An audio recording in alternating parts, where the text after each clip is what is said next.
Thanks, Nikki. Once again, a very busy weekend for Hawkeye sports. That's for sure. We'll start off with football as they hosted their spring game Friday night under the lights in Kinnick Stadium. As the team is preparing for the fall, safety Brandon Snyder recently tearing his ACL was definitely not good news. But just like it has always been, the next man in mentality set in, and Jake Gervais proved Friday night that he's ready to be that man. You never want to see a guy get hurt, especially a guy like him. You know, he's a leader of our defense. He's one of the toughest kids I know, hardest worker.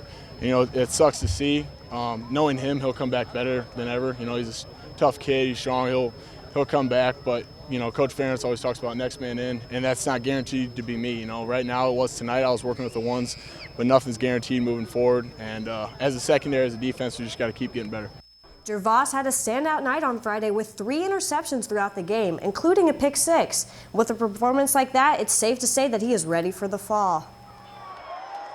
It's fun. You know, it's the first time I've had a pick in Kinnick. Like I said earlier, all the credit goes to, you know, Coach Parker for getting us in the right spot, right coverages, the guys up front putting pressure on the quarterback. I just tried to, you know, do my job, and I was in the right place at the right time, and, you know, it was fun doing it out here in front of the fans in Kinnick.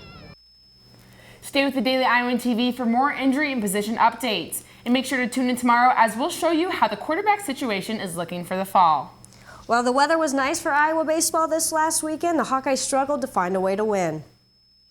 The Hawkeyes can only come away with 1 win in a 3-game series against Rutgers last weekend. Junior Matt Hoig was a bright spot for the Hawkeyes, having 2 two-run home runs in the first game.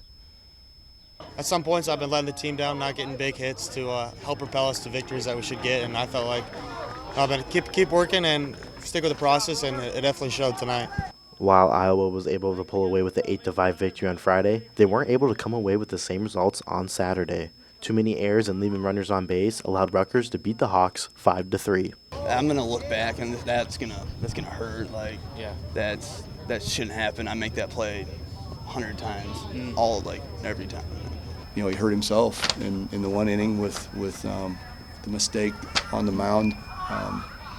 2 errors in 1 play, and they ended up scoring runs on that. And we didn't have a lot of free bases, but the ones that we did have, they were able to take advantage with it. While Iowa tried to fix some of the mistakes from Saturday night's loss, it only continued into the final game in the series yesterday. The Hawks allowed 16 hits in the 13-5 loss. First and foremost, I mean, we're better than this. Second of all, we're kind of at a crossroads, you know. I mean, we've got a lot of excuses, and we've had adversity with pitchers being down all year, and now, you know, we've had 2 more go down to where we're looking at 7 guys, and you know, what are we going to do? Is there somebody that's going to step up, or is this what it's going to be? The Hawkeyes will look to bounce back as they take on the Milwaukee Panthers tomorrow at 6:05 in Iowa City. Reporting from Dwayne Bakesfield, this has been Zachary Lohman with Daily Iowan TV Sports. Over the weekend, the Iowa softball team dropped their series with the Minnesota Gophers 0-3. They will meet up with Western Illinois on Wednesday at 7 p.m. On Saturday afternoon, the women's tennis team hosted conference opponent Nebraska for the last match of the season.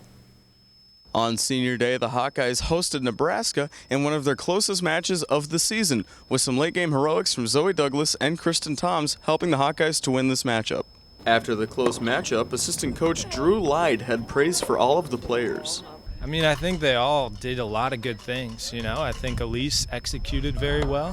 She was a little bit better than the girl. I think Zoe, being down third set 4-1 and being able to fight her way back says a lot about her and her character and what Iowa tennis is all about. And then when it's 3-all and Kristen's able to close that out so decisively, that's just awesome. So it was an all-around team effort, and it was great.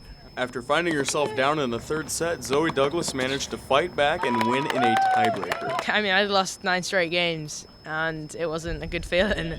And you just got to keep fighting and fighting and fighting, and you know that eventually something's going to turn around if you keep doing the things right. And that's what I was hoping for, and it happened. And I got them 2 games at 4-1, and then it was 4-3, and I was right back in it. And I knew that I would make the girl tighter, and she started missing more, and it was either of us to win. So. Kristen Toms had the final match of the day that sealed the win for the Hawkeyes. And I just was so happy when I saw that ball go out. I just looked at my team right away, and I just was so excited. While this was an emotional day for the seniors, it was all smiles and high fives as they won their final match.